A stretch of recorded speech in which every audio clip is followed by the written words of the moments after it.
ధ్యాన యోగంలో ఆరూఢుడైనటువంటి వానికి ఇక కర్మయోగంతో పని లేదు. కర్మయోగం దేనికి అంటే మనస్సు నిర్మలమై శుద్ధమై ధ్యానానికి అనుకూలం కావటం కోసం. ఎప్పుడైతే ధ్యాన యోగంలో ఆరూఢుడయ్యాడో ఇక అటువంటి వాడికి కర్మయోగంతో పని లేదు. అయితే ధ్యాన యోగంలో ఎప్పుడు ఆరూఢుడైనట్లు ఆ విషయం మనకి తప్పనిసరిగా తెలియాలి. ఇంద్రియ విషయాల మీద ఆసక్తి ఎప్పుడైతే లేకుండా పోద్దో, సమస్తమైనటువంటి కర్మల యందు ఎప్పుడైతే ఆసక్తి లేకుండా ఉంటుందో, అన్ని రకాలైనటువంటి సంకల్పాలని ఎప్పుడు విడిచిపెట్టడం జరుగుతుందో అదిగో అప్పుడు ధ్యాన యోగంలో ఆరూఢుడైనట్లు. అయితే ఈ స్థితిని సాధించడానికి ఏం చేయాలి? మనం ధ్యాన యోగంలో ఆరూఢులం కావాలంటే, మన యొక్క మనస్సు ఆ పరమాత్మ మీద అలా నిలిచిపోవాలి అని అంటే, మళ్ళీ ప్రపంచ విషయాల మీదకి రాకుండా ఉండాలంటే, అటువంటి స్థితిని సాధించాలంటే మరి ఎట్లా? దానికి భగవానుడు చెప్పాడు, ఉద్ధరేదాత్మనాత్మానం, నిన్ను నువ్వే ఉద్ధరించుకోవాలి అని. అయితే ఎలా ఉద్ధరించుకోవాలండి? మన దగ్గర 3 పరికరాలు ఉన్నాయి. ఒకటేమో బుద్ధి, రెండవదేమో మనస్సు, మూడవదేమో దేహం. మనస్సు మధ్యలో ఉంది, బుద్ధికి దేహానికి మధ్యలో ఉంది. ఈ మనస్సుని మనం శుద్ధం చేసుకోవాలి. మనస్సుని కనుక శుద్ధం చేసుకోవాలి అని అంటే దానికి ఒకటే మార్గం ఏమిటంటే దాన్ని బుద్ధి వైపుకి తిప్పాలి. బుద్ధి వైపు కనుక తిప్పితే ఏమవుతుందని అంటే బుద్ధికి వెనుకున్నటువంటి ఆత్మను చూడటానికి వీలవుద్ది. లేదా శరీరం వైపు కనుక తిప్పితే ఏమవుతుందంటే శరీరానికి వెనుకున్నటువంటి ప్రపంచాన్ని చూస్తాం, ఈ ప్రపంచ వ్యామోహాల్లో పడిపోతాం, మళ్ళీ మళ్ళీ కర్మలు చేస్తుంటాం.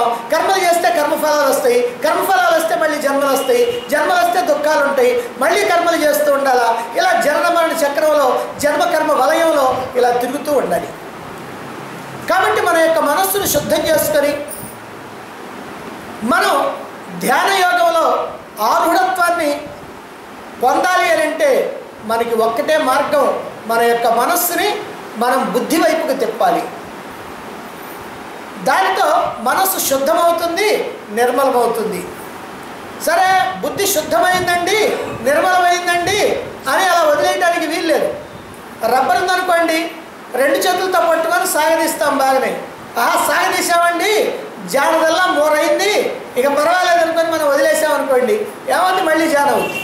అదే ప్రకారంగా ఈ మనస్సు కూడా ఎలాంటిది అని అంటే మనం కాస్త ప్రపంచ విషయాల నుంచి తీసుకొచ్చి దీన్ని కనుక ఇక్కడ అట్టు పెడితే మనం అటు ఇటు చూస్తూ ఉంటే ఇది మళ్ళీ ప్రపంచ విషయాల మీదకే పోతూ ఉంటుంది. ఎందుకంటే దానికి ఆ లక్షణం, దానికి అలవాటు అది. ఎందుకంటే ఎప్పుడు కూడా అది బయటికి చూడటం కోసం అలా తప్పించిపోతూ ఉంటుంది. అందువల్ల మనం ఏం చేయాలంటే ప్రాపంచిక విషయాల నుంచి పట్టుకొచ్చినటువంటి ఈ మనస్సుని మనం పరమాత్మ మీద నిలపడానికి ప్రయత్నం చేయాలి. ఎప్పుడైతే అలా పరమాత్మ మీద నిలుపుతూ ఉన్నామో అప్పుడు ఈ ప్రశాంతమైనటువంటి మనస్సు ఆ పరమాత్మ యొక్క ఆలోచనల్లోనే ఉంటుంది. ఆ పరమాత్మ ఆలోచనల్లో ఉండి అలా ఆలోచిస్తూ ఆలోచిస్తూ ఆలోచిస్తూ భ్రమర కీటక న్యాయాన్ని బట్టి ఏమవుతుందంటే ఈ మనస్సు కాస్త ఆత్మాకారంగా మారిపోద్ది. నదులు ఎట్లయితే సముద్రంలో కలిసి సముద్రాకారంగా మారిపోతున్నాయో అలాగనే మన యొక్క మనస్సు కూడా ఆత్మని గురించి ఆలోచించి ఆలోచించి ఆలోచించి విచారణ చేసి విచారణ చేసి విచారణ చేసి ఆత్మాకారంగా మారిపోతుంది. ఈ విధంగా ఆత్మాకారంగా మారేంత వరకు ఈ మనస్సుని మనం శుద్ధం చేయటానికే ప్రయత్నం చేస్తూ ఉండాలి. అలా శుద్ధం చేసిన తర్వాత దాన్ని మళ్ళీ ప్రపంచం మీదకి పోకుండా ఉండటానికి కూడా ప్రయత్నం చేయాలి. మరి ఎందుకు ఇలానండి మనం ఆత్మ మీద నిలపటం? ఎందుకు ఈ రకంగా మనస్సు విషయాల మీదకి పోతున్నది అని అంటే ఈ మనస్సు యొక్క లక్షణం ఏమిటంటే మనస్సే నీకు బంధువు, మనస్సే నీకు శత్రువు అని కూడా భగవానుడు తెలియజేస్తున్నాడు. మనసే బంధువు, మనసే శత్రువు. మన ఏవ మనుష్యానం కారణం బంధమోక్షయో అని వేదం చెబుతుంది మనకి. ఎందుకంటే మనుష్యుల్లో ఈ మనస్సు అనేటువంటిదే మన యొక్క బంధానికి కానీ మన మోక్షానికి కానీ కారణమవుతూ ఉంది. దీన్ని సరిగ్గా వినియోగించుకుంటే మోక్షానికి దారితీస్తుంది, సరిగ్గా వినియోగించుకోలేకపోతే మళ్ళీ మళ్ళీ బంధానికి దారితీసి జనన మరణ చక్రంలో తిప్పేస్తూ ఉంది. మరి ఎప్పుడు బంధువు అవుతుంది, ఎప్పుడు బంధువు అవుతుంది, ఎప్పుడు శత్రువు అవుతుంది అని అంటే ఎప్పుడైతే నీ మనస్సు బుద్ధి వైపుకి తిరిగిందో అప్పుడు నీకు బంధువు అవుద్ది. ఎప్పుడైతే మనస్సు శరీరం వైపుకి ఇంద్రియాల వైపుకి తిరిగిందో అప్పుడు అది కాస్త శత్రువు అవుతుంది.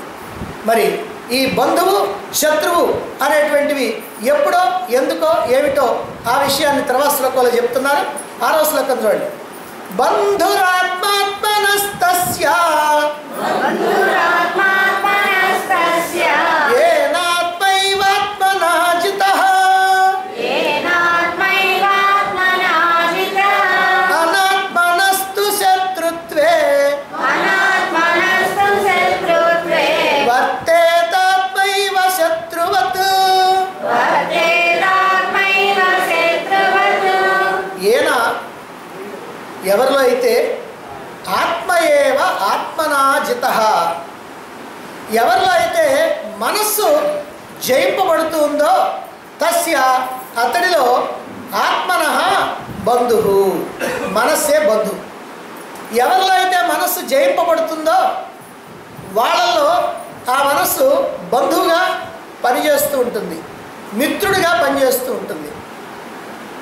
తూ అయితే అనాత్మనః జయింపబడకుండా ఉన్నటువంటి మనస్సు ఏదైతే ఉందో అది శత్రువత్, శత్రువులాగా శత్రుత్వే వర్తేత్తు, శత్రుత్వంతో ప్రవర్తిస్తుంటుంది.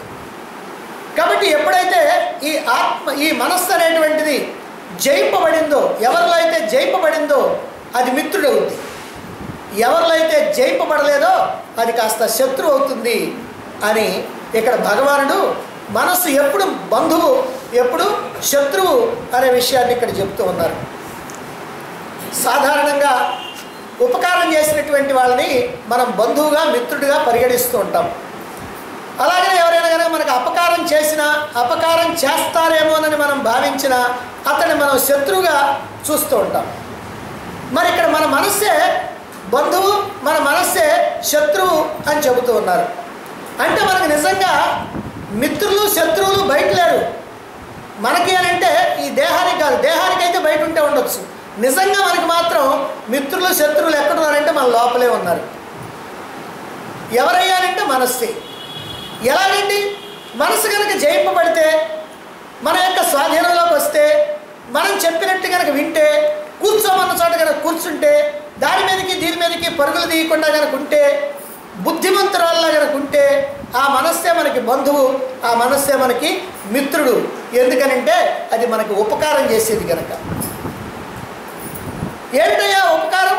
ఏం చేస్తుంది? ఆత్మ సంయమనానికి, అంటే మనో నిగ్రహానికి, మనస్సుని కాస్త అట్లా నిలబెట్టడానికి, ధ్యానానికి, పరమాత్మ మీద మన యొక్క దృష్టిని నిలపడానికి అనుకూలిస్తుంది ఈ మనస్సు. దానివల్ల ఏం జరుగుతుందంటే మనకి పరమశాంతి కలుగుతుంది. ఎప్పుడైనా సరే ప్రాపంచికమైనటువంటి విషయాల్లో తలదూర్చావంటే నీకు అశాంతి తప్పదు. నీకు ఆనందం కలిగించేటువంటి వస్తువు కూడా శాశ్వతంగా ఆనందం కలిగించదు. అది ఎప్పుడో ఒకప్పుడు నీకు దుఃఖాన్ని కలిగిస్తూనే ఉంటుంది. నువ్వు బ్రహ్మాండమైనటువంటి ఇల్లు కట్టుకున్నావు, 4 ఏళ్ళు పోయిన తర్వాత దాంట్లో లోపాలు ఏమిటో తెలుస్తాయి. లేదా ఆ బజార్లోనే ఎవడన్నా ఇంకా అంతకంటే మంచిది కనుక కడితే అప్పుడు నీ ఇల్లు నీకు అంత పెద్ద ముఖ్యమైనటువంటిదిగా గొప్పదిగా కనపడదు. మరి ఎగిరెగిరి గంతులేసి పెళ్లి చేసుకుంటావు. 6 ఏళ్ళో 7 ఏళ్ళో 8 ఏళ్ళో పోయిన తర్వాత అదే కాస్త మనకి బాధగా ఉంటుంది. ఆ రోజు ఉన్నటువంటి ఆనందం, పెళ్లి చేసుకునే రోజు ఉన్నటువంటి ఆనందం తర్వాత ఉండదు. అంటే ఈ ప్రాపంచికమైనటువంటి ఏ విషయమైనా సరే ఏది మనకి ఈ రోజున ఆనందం ఇస్తుందో అదే మనకి దుఃఖాన్ని ఇస్తుంది. మనకి మహా ఇష్టం కదా అని చెప్పి ఓ స్వీట్ తిన్నాం అనుకోండి, ఆ స్వీటే మనకి ఏదో రకంగా మనకి జబ్బు చేయడానికి కారణం కావచ్చు. అంటే ఏ వస్తువు నీకు ఆనందాన్ని ఇస్తుందో అది శాశ్వతమైనటువంటి ఆనందాన్ని ఇచ్చేది కాదు. కారణం ఏమిటంటే ఈ వస్తువులన్నీ కూడా విషయ వస్తువులు. ఈ విషయ వస్తువులన్నీ కూడా విషం లాంటివి, అనిత్యమైనటువంటి వస్తువులన్నీ కూడా అనిత్యమైనటువంటి ఆనందాన్ని ఇస్తాయే కానీ నిత్యమైనటువంటి ఆనందాన్ని ఇవ్వవు. మరి నిత్యమైనటువంటి ఆనందం నాకు కావాలండి, ఎల్లప్పుడూ నేను ప్రశాంతంగా హాయిగా ఆనందంగా ఉండాలండి అంటావా? నిత్యమైనటువంటి ఆనందం కావాలంటే నువ్వు నిత్యమైనటువంటి వస్తువుని పట్టుకోవాలి. మరి నిత్యమైనటువంటి వస్తువు ఏమిటండి? నిత్య వస్తువు ఏకం బ్రహ్మ తద్వ్యతిరిక్తం సర్వం అనిత్యం అన్నారు తత్వబోధులు. నిత్య వస్తువు ఏకం బ్రహ్మ, నిత్యమైనటువంటి వస్తువు ఏకమైనటువంటి పరమాత్మ మాత్రమే. తద్వ్యతిరిక్తం, దానికంటే వేరైనటువంటి అనాత్మ వస్తువులన్నీ కూడా, ఈ ప్రాపంచికమైనటువంటి వస్తువులన్నీ కూడా సర్వం అనిత్యం అన్నారు. ఇది నిత్యానిత్య వస్తు వివేకం మనకు ఉండాల్సినటువంటిది. ఎప్పుడైతే ఇలాంటి వివేకం కనుక మనకు ఉందో, మనం నిత్య వస్తువు ఇది, అనిత్య వస్తువు ఇది అని తెలిసినప్పుడు మన యొక్క బుద్ధి ఎక్కడికి పోతుంది? నిత్య వస్తువు మీదకే పోవాలి. అయితే ఎప్పుడు అది ఖచ్చితంగా నిత్య వస్తువు అని తెలిసినప్పుడు, ఇవి అనిత్య వస్తువులని తెలిసినప్పుడు. కాబట్టి ఆ నిత్య వస్తువైనటువంటి పరమాత్మ మీద మన యొక్క దృష్టి నిలిపినప్పుడు, ఆ పరమాత్మతో మన యొక్క మనస్సు కలగలిసిపోయినప్పుడు, ఆ పరమాత్మతో ఐక్యత చెందినప్పుడు, ఆ పరమాత్మ నేనేనేటువంటి భావన వచ్చినప్పుడు, ఆ పరమాత్మతో ఈ మనస్సు కలిసిపోయి ఈ మనస్సు అంతా పరమాత్మాకారంగా మారిపోయినప్పుడు మనకు కలిగేటువంటిది అనంతమైనటువంటి అఖండమైనటువంటి ఆనందం. అదే ప్రశాంతత. అలా కాకుండా మనం ప్రపంచం వైపుకు పోయామనుకోండి, మరి అప్పుడేమవుతుంది? అదే జయింపబడినటువంటి మనస్సు. ఇప్పుడు మనం ఏ మనస్సు మనకి మిత్రుడవుతుందో చెప్పుకున్నాం. పరమాత్మ వైపు తిరిగినటువంటి మనస్సు మనకి మిత్రుడవుతుంది. ఎందుకని అంటే అది మన పరమాత్మ దగ్గరికి తీసుకెళ్తుంది. అంతేకాకుండా మనకి పరమ ప్రశాంతత, ఆనందం, అఖండమైనటువంటి ఆనందాన్ని మనకిస్తుంది. ఆ విధంగా జీవుడికి గొప్పగా ఉపకారం చేస్తుంది అనే విషయం మనకి తెలిసింది. మనకి అపకారం చేసేటువంటిది ఉంటుంది. మరి అదేమిటి? స్వాధీనంగా అనేటువంటి మనస్సు, అది శత్రువులాగా పనిచేస్తుంది. ఎప్పుడైతే మనకి మనస్సు స్వాధీనం కాకుండా ఉందో, చెప్పినట్లు వినకుండా ఉందో, కూర్చోమన్న చోట కూర్చోకుండా ఉందో, దృశ్య ప్రపంచంలో ఉన్నటువంటి విషయాల మీదకి, వస్తువుల మీదకి, భోగాల మీదకి పరుగులు తీస్తూ ఉందో, వాటి వెంటబడి వాటి కోసం ఎప్పుడైతే ఆరాటపడుతూ ఉందో, ఆ మనస్సు అప్పుడు శత్రువు అన్నారు. అటువంటి మనస్సు ఎప్పుడు కూడా మనకి అపకారమే చేస్తుంది, కీడు కలిగిస్తూ ఉంటుంది. అయితే ఏమిటా అపకారం? ఏమిటి ఆ కీడు? ఏం చేస్తుంది? జీవుడిని దేవుడికి దూరం చేస్తుంది. ఇప్పుడు మనం జీవుడిగా ఉన్నాం. నేను ఆత్మని, పరమాత్మని అనేటువంటి విషయం తెలియకుండా ఉన్నాం. తెలియకుండా జీవుడిగా ఈ లోకంలో వ్యవహరిస్తూ ఉన్నాం. ఇలా లోకంలో జీవుడిగా వ్యవహరిస్తున్నటువంటి మనం ఏనాటికి కూడా జీవుడిగానే ఉండి ఆ భగవంతుడికి దూరంగా కనుక ఉన్నట్లయితే ఏమవుతుంది? నిరంతరం కూడా ఈ సంసార జననమరణ చక్రంలో తిరుగుతూ ఉండాల్సిందే. ఈ దుఃఖాలు, బాధలు, భయాలు, అలసడులు, ఆందోళనలు ఇవన్నీ కూడా అనుభవిస్తూ ఉండాల్సిందే. కారణం ఏమిటి? కారణం ఏమిటి అని అంటే మళ్ళీ జన్మలెత్తడమే. మళ్ళీ జన్మిస్తూ, మళ్ళీ మరణిస్తూ, మళ్ళీ తల్లి గర్భంలోకి వచ్చి పునరపి జననం, పునరపి మరణం, పునరపి జనని జఠరే శయనం. మళ్ళీ పుట్టడం, మళ్ళీ చావటం. పుట్టిన తర్వాత ఊరుకుంటామా? పుట్టేటప్పుడు ఏడుపు, పెరిగేటప్పుడు ఏడుపు, రోగాలు వస్తే ఏడుపు, ముసలితనం వస్తే ఏడుపు, చచ్చేటప్పుడు ఏడుపు, అన్నీ వదిలిపెట్టుకోవాల్సి వస్తుంది. కాబట్టి ఈ జన్మ దుఃఖం, జరా దుఃఖం, వ్యాధి దుఃఖం, మరణ దుఃఖం అనేటువంటి దుఃఖాలన్నింటినీ కూడా దేనికి వస్తున్నాయి అంటే మనం జన్మించినప్పుడే వస్తూ ఉన్నాయి. కాబట్టి ఈ మనస్సుని కనుక మనం స్వాధీనం చేసుకోలేకపోయినట్లయితే ఏం జరుగుతుందని అంటే జీవుణ్ణి ఎప్పటికీ దేవుడికి దూరంగానే ఉంచుతుంది. ఆత్మకి మనల్ని దూరంగా ఉంచి మనల్ని ప్రపంచం వైపుకి తిప్పుతుంది, విషయ భోగాల వైపుకి తిప్పుతుంది. తిప్పి ఏం చెప్తుంది మనకి? ఓ మానవుడా, నీవు పుట్టింది ఎందుకు అనుకున్నావు? చక్కగా భోగాలు అనుభవించడం కోసం, సుఖంగా బ్రతకడం కోసం, ఆనందంగా బ్రతకడం కోసం. కాబట్టి నువ్వెందుకు పుట్టావో తెలుసుకో. మరి భగవంతుడు నిన్ను పుట్టించాడు, ఇదిగో ఈ రకరకాలైనటువంటి భోగాలు, వస్తువులు పుట్టించాడు. ఎందుకు? వాటన్నిటిని హాయిగా అనుభవించమని అని మనస్సు మనల్ని అట్లా ప్రోత్సహించి మనల్ని ఆలోచించనీయకుండా చేస్తుంది. మన యొక్క స్వరూపాన్ని మనం తెలుసుకోనీయకుండా చేస్తుంది. మనం ఏం చెయ్యాలో, మనం ఎందుకు ఈ లోకంలోకి వచ్చామో, ఈ మానవ జీవితం యొక్క పరమార్థం ఏమిటో వాటిని తెలుసుకోనీయకుండా మనల్ని చేసేటువంటిది ఇదిగో ఈ మనస్సు. ఆ విధంగా మనల్ని ఈ వస్తువుల్లో, విషయాల్లో, భోగాల్లో ముంచేసి ఎందుకు జన్మించింది కూడా తెలుసుకోనీయకుండా, తెలుసుకునేటువంటి తీరిక లేకుండా, తెలుసుకోవాలనేటువంటి ఆసక్తి లేకుండా చేసి ఈ జనన మరణ చక్రంలో మనల్ని తిప్పి ముక్తికి దూరం చేస్తుంది, మోక్షానికి దూరం చేస్తుంది. ఇది ఈ శత్రువైనటువంటి మనస్సు మనకు చేసేటువంటి అపకారం.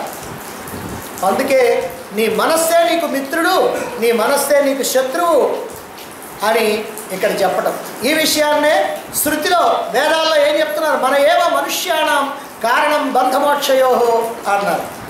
మనస్సే నీ బంధానికి కానీ మోక్షానికి కానీ కారణం అని చెబుతోంది. మరి ఇటువంటి మనస్సుని ప్రయత్నంతో మనం బంధువుగా మార్చుకోవాలి, మనం మిత్రుడిగా మార్చుకోవాలి. ఎలాంటి? దానికి ఒకటే మార్గం, వివేకం, వైరాగ్యం. వివేకం అంటే ఆత్మానాత్మ వివేకం. ఇది ఆత్మ ఇది అనాత్మ, ఇది మనల్ని ఉద్ధరించేది, ఇది మనల్ని సర్వనాశనం చేసేది, ఇదిగో ఇది మనల్ని భగవంతుడికి దగ్గర చేర్చేది, ఇది మనల్ని ప్రపంచంలోకి చేర్చి మనల్ని జననమరణ చక్రంలో ఇరికించేది అని ఈ ప్రకారంగా ఆత్మానాత్మ వివేకం కనుక నీకు ఉన్నట్లయితే దానితో నీకు రెండవదైనటువంటి వైరాగ్యం కలుగుద్ది. వైరాగ్యం అంటే ఏమిటి?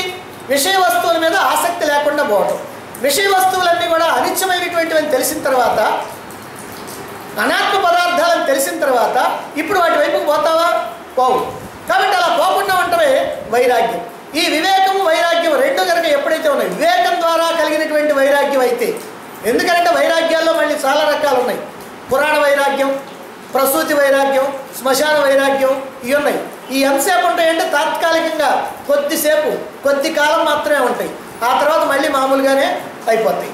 అలా కాకుండా వివేకం ద్వారా కలిగినటువంటి వైరాగ్యం ఏదైతే ఉందో, నిత్యమైనటువంటి పరమాత్మ ఒక్కటే, మిగిలినటువంటివన్నీ అనిత్యమైనటువంటివి అనేటువంటి వివేకం కనుక ఉన్నట్లయితే ఆ వివేకం ద్వారా వచ్చేటువంటి వైరాగ్యం నీకు శాశ్వతంగా నిలబడుతుంది. కాబట్టి ఈ వివేక వైరాగ్యాలతో ఈ మనస్సుని కాస్త జయించాలి. ఇందుకు శాస్త్రాలు, గురువులు తోడ్పడుతూ ఉంటారు. కొంతకాలం ఈ మనస్సుని మన యొక్క స్వాధీనంలో పెట్టుకునేంత వరకు మనం ఏం చేయాలంటే ఈ మనస్సుతో పాటు మనం కూడా పరిగెత్తాలి. కొత్త గుర్రాన్ని ఎక్కాలి అని అంటే అది ఓ పట్టాన్ని ఎక్కలేదు. అందుకని ఏం చేయాలి? దాంతోపాటు మనం కూడా పరిగెత్తాలి. పరిగెత్తి సమయం చూసి మనం ఒక కాలు అడ్డు ఒక కాలు ఇటేసి దాని మీద ఎక్కి కూర్చున్నామంటే కళ్ళెం కనుక బిగించామంటే ఇప్పుడు ఇది మన స్వాధీనంలోకి వచ్చింది. అదే ప్రకారంగా ఈ మనస్సు కూడా ఏమిటంటే ఎప్పుడు కూడా పరుగులు తీస్తూ ఉంటుంది, ప్రపంచం వైపు పరుగులు తీస్తూ ఉంటుంది. ఎందుకంటే ఇక్కడ 5 ఇంద్రియాలు ఉన్నాయి. ఈ ఇంద్రియాలన్నీ కూడా 5 ఇంద్రియాలు కూడా 5గురు బిడ్డలు లాంటి వాళ్ళు. మనస్సేమో తల్లి లాంటిది. ఈ 5గురు బిడ్డలు ఏం చేస్తారంటే ఎవరు కన్ను, ముక్కు, చెవి, చర్మం, నాలుక ఇవి ప్రపంచంలోకి పోతుంటాయి. కన్నేమో ఏదో చూస్తుంది, చెవేమో ఏదో వింటుంది, ముక్కేమో వాసన చూస్తుంది, నాలుకేమో రుచి వస్తుంది, చర్మేమో స్పర్శ జ్ఞానాన్ని పొందుతుంది. ఈ 5 విషయాలు తీసుకొచ్చి మనస్సుకు అప్పచెప్తుంది. ఇప్పుడు మనస్సు ఏమో అదిగో అది కావాలి, ఇది కావాలి, ఇది కావాలి, అది కావాలి, అది కాస్త గందరగోళంలో పడిపోయింది. అందువల్ల ఈ ఇంద్రియ విషయాలు ఏవైతే ఉన్నాయో ఆ ఇంద్రియ విషయాల్లోకి పరుగులు తీయకుండా ఈ మనస్సుని కట్టడి చేయాలి. ఈ పరిగెత్తేటువంటి మనస్సు ఏదైతే ఉందో దాన్ని కాస్త వెనక్కి తీసుకురావాలి. అలా వెనక్కి తీసుకురావాలంటే కొంతకాలం ఆ మనస్సుతో పాటుగా మనం కూడా పరిగెత్తాలి, లేకపోతే మన మాట విందు. అందుకని అలా పరిగెడుతూ పరిగెడుతూ పరిగెడుతూ సమయం చూసి ఆ మనస్సుని చక్కగా ఎట్లా అణచాలో అట్లా అణిచేసి మన యొక్క స్వాధీనంలోకి తెచ్చుకొని ఆ విషయాల నుంచి, వస్తువుల నుంచి, భోగాల నుంచి వెనక్కి తీసుకురావాలి. అలా వెనక్కి తీసుకొచ్చిన తర్వాత దీన్ని పరమాత్మ మీద నిలబెట్టాలి. ఈ విధంగా మనం కనుక చేసినట్లయితే ఈ మనస్సు మనకి మిత్రుడవుతుంది, బంధువు అవుతుంది, మనకి సహాయపడుతుంది, మనకి మేలు చేస్తుంది. ఇలా మనస్సుని స్వాధీనం చేసుకొని మన యొక్క అధ్యయనంలో ఉంచుకుంటే ఏమిటి ప్రయోజనం? ఆ విషయాన్ని తర్వాత శ్లోకంలో చెప్తున్నారు. 7వ శ్లోకం చూడండి. జితాత్మన ప్రశాంతస్య పరమాత్మ సమాహితః శీతోష్ణ సుఖ దుఃఖేషు తథా మానవమానయోః.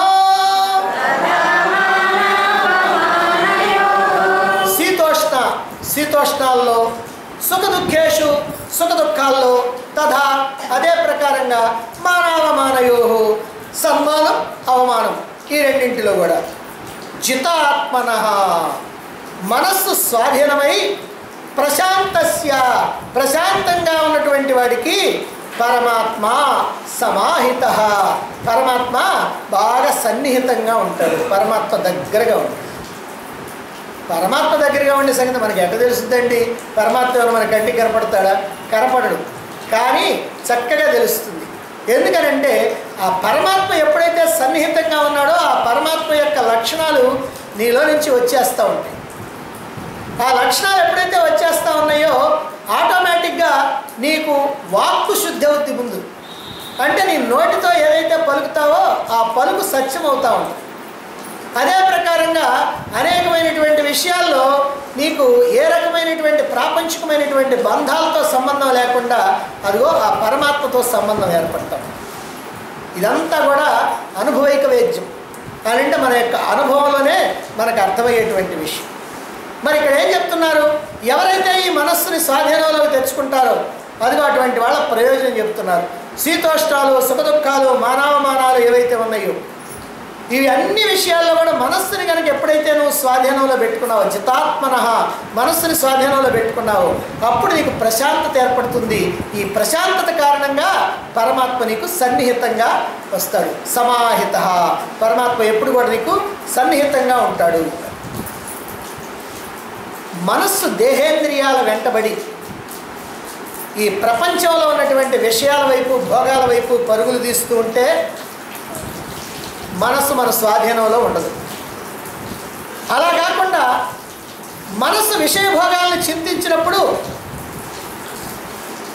ఆ మనస్సుని కనుక వెనక్కి తీసుకొని వస్తూ ఉన్నట్లయితే అప్పుడు మన యొక్క స్వాధీనంలో ఉంటుంది. మరి ప్రాపంచిక విషయాల గురించినటువంటి ఆలోచనలు మనస్సు చేస్తూ ఉంటే ఈ భోగాల గురించి, వ్యామోహాల గురించి, వస్తువుల గురించి, విషయాల గురించి చింతిస్తూ ఉంటే మనస్సు ఏం జరుగుతుందనంటే అటువంటి వాడు ప్రశాంతంగా ఉండలేడు. కారణం ఏమిటి? వాటి గురించి ఆలోచించినప్పుడు అది నాకు కావాలనిపిస్తుంది. అది నాకు కావాలి అనిపించినప్పుడు దానికోసం ప్రయత్నం చేయాలి. ప్రయత్నం చేసినప్పుడు లభించవచ్చు, లభించకపోవచ్చు. లభిస్తే సంతోషం, లభించకపోతే దుఃఖం. ఒకటి సరే లభించిందనుకోండి, అంతతో తృప్తి పడతావా? ఆహా, ఆ తర్వాత ఇంకోటి కావాలంట. ఒక కోరిక తిరిగింది కదా, రెండవ కోరిక కావాలి. ఆ కోరిక తిరగలేదనుకోండి, అప్పుడైనా ఏడిపే. అంటే ఎప్పుడు కూడా ప్రాపంచికమైనటువంటి వ్యవహారాల వైపు ఎప్పుడైతే పోతున్నామో అలా పోతున్నంత కాలం కూడా ఈ బాధ తప్పదు. అయితే అలాగని ఏమండి పోకుండా ఉంటే ఎట్టా అనేటువంటి వాళ్ళు కూడా ఉన్నారు. పాపం వాళ్ళకి విషయం అంతా పూర్తిగా తెలియనప్పుడు ఇలా అనిపిస్తూ ఉంటుంది. అలా అనిపించినప్పుడు మనకు అసలు ప్రాపంచిక విషయాలు లేకుండా ముక్కు మూసుకొని ఎక్కడో కూర్చుంటే మాకు ఎవరంటే ఫుడ్ ఎవరు పెడతారండి, కుటుంబాన్ని ఎవరు పోషిస్తారండి అనేటువంటి ప్రశ్న వేస్తూ ఉంటారు. ఇక్కడ ఏమిటంటే మనసు పోకుండా ఉండాలన్నారు కానీ మిమ్మల్ని మీ కర్తవ్యాన్ని చేయకుండా ఉండమని ఎవరు చెబుతలేదు. కాబట్టి మనసును అందులో ఇరికించకుండా ఉండాలి అనేటువంటి విషయమే మనం ఇక్కడ తెలుసుకోవాలి. ఎవరైతే మనస్సుని అట్లా ఇరికించకుండా, ప్రాపంచిక విషయాల్లో ఇరికించకుండా ఉంటారో అటువంటి వాడిని ఇక్కడ జితాత్మనః అన్నారు. ఎవరైతే ఇరికించకుండా ఉంటారో వాళ్ళు జితాత్మనః అంటే మనస్సుని జయించినటువంటి వాళ్ళు. అటువంటి వాడు ఎలా ఉంటాడంటే ప్రశాంతంగా ఉంటాడు.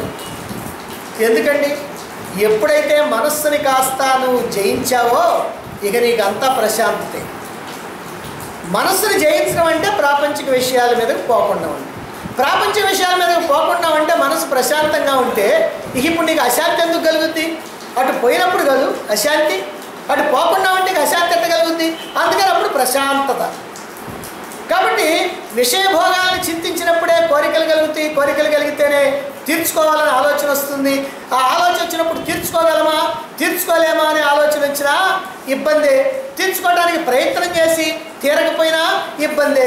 లేదా మనం తీర్చుకోబోయేటప్పుడు ఎవరైనా మనకు అడ్డం తగిలితే వాడి మీద మనకు కోపం వస్తుంది. లేదా బాగా మనం తీర్చుకున్నాం అనుకోండి, అలా కోరికలు కోరుకుంటా ఉంటే అన్నీ తీరుతూ ఉంటే మళ్ళీ అహంకారం, మదం, గర్వం పెరుగుద్ది. లేదు మన మాదిరికి మనకంటే ఎక్కువగా అవతల వాడికి ఉందనుకోండి, మనకి వాడి మీద అసూయ కలుగుద్ది. కామ, క్రోధ, లోభ, మోహ, మద, మాత్సర్య అనే 6 ఇవే. నాకు అది కావాలి అనుకుంటే కామం, నాకు కావాల్సిన దాన్ని ఎవరి దగ్గరికి అడ్డం తగిలితే క్రోధం, దానివల్ల నేను సుఖపడతాను అనుకుంటే మోహం, అది నాకు ఉండాలి నేను కానీ ఇంకెవడు కానీ అనుభవించుకుంటే దాచుకోవాలనుకుంటే లోభం, అది నాకేముందనుకుంటే మదం, అయ్యో ఎదుటివాడికి నాకంటే ఎక్కువ ఉందనుకుంటే మాత్సర్యం. కాబట్టి కామ, క్రోధ, లోభ, మోహ, మద, మాత్సర్యాలన్నింటినీ 6 కలిపి ఏమన్నారంటే అరిషడ్వర్గాలు అని అన్నారు. అరి అంటే శత్రువు, షట్ అంటే 6 అంటే 6 రకాలైనటువంటి శత్రువర్గాలు. ఎక్కడున్నారు వీళ్ళందరూ 6? మన లోపలే ఉన్నారు. మహాభయంకరమైనటువంటి శత్రువులు. బయట శత్రువులను అయితే ఎట్లయినా ఎదుర్కోవచ్చు. ఎప్పుడు వాడు ఏ బజార్లో వస్తాడో తెలుసుకొని ఆ బజార్లో కాపేసి వాడిని కాస్త దెబ్బ కొట్టవచ్చు. కానీ లోపల ఉన్నటువంటి శత్రువుల్ని దెబ్బ కొడతాం అది చాలా అసాధ్యమైనటువంటిది. అందుకని చాలా జాగ్రత్తగా ఉండాలి ఈ విషయంలో. ఈ ప్రకారంగా జితాత్ముడు అంటే ఎవరైతే మనస్సును స్వాధీనంలో ఉంచుకున్నాడో అటువంటి వాడే ప్రశాంతంగా ఉంటాడు. మరి అలా జితాత్ముడై ప్రశాంతంతో ఉన్నటువంటి వాడికి ఏమిటి ప్రయోజనము? మనసేమో స్వాధీనంలో ఉంది, ప్రశాంతంగా ఉన్నావు. మరి ఇప్పుడు ఏమిటండి నీకనంటే శీతోష్ణాలు, సుఖదుఖాలు, మానవమానాలు, ఈ మూడింటి పట్ల కూడా చలించకుండా ఉంటావు. శీతోష్ణం అని అంటే చల్లదనం, వేడి. అదిగో మనకే కార్తీక మాసం, మార్గశిర మాసం కనుక వస్తే చల్లదనం. మరి ఎండాకాలం అంటే ఇదిగో ఈ మే నెల, ఏప్రిల్ నెల ఇట్లాంటి అని కనుక వస్తే బాగా వేడి. అమ్మమ్మమ్మమ్మో వేడి, ఇప్పుడు ఏసీ కావాలి. అప్పుడే అమ్మమ్మమ్మో చలి, అప్పుడు హీటర్ కావాలి. అంటే మనకి ఈ చలికి వేడికి తట్టుకోలేకుండా ఉండేటువంటి పరిస్థితి. అంటే ఈ శీతోష్ణాలు దేనికి సంబంధించినవి అంటే శరీరానికి సంబంధించినవి. మరి సుఖదుఖాలు దేనికి సంబంధించి? మనసుకు సంబంధించినవి. మరి మానవమానాలు దేనికి సంబంధించి? బుద్ధికి సంబంధించినవి. కాబట్టి ఈ శరీరానికి సంబంధించిన, మనసుకు సంబంధించిన, బుద్ధికి సంబంధించిన ద్వంద్వాలు ఏవైతే ఉన్నాయో, ఈ ద్వంద్వాలన్నీ కూడా వీటికి చలించిపోతూ ఉంటాడు సామాన్యుడైనటువంటి వాడు. చలి, వేడి, జబ్బు, ముసలితనం ఇలాంటివన్నీ కూడా శారీరకమైనటువంటి ప్రతికూలత. ఇవన్నీ ఎన్ని ఎదురైనా ప్రశాంతమైనటువంటి మనస్సు ఉన్నటువంటి వాడిని ఇవి చెలింపజేయదు. ఎందుకంటే అతను సమత్వంలో ఉంటాడు.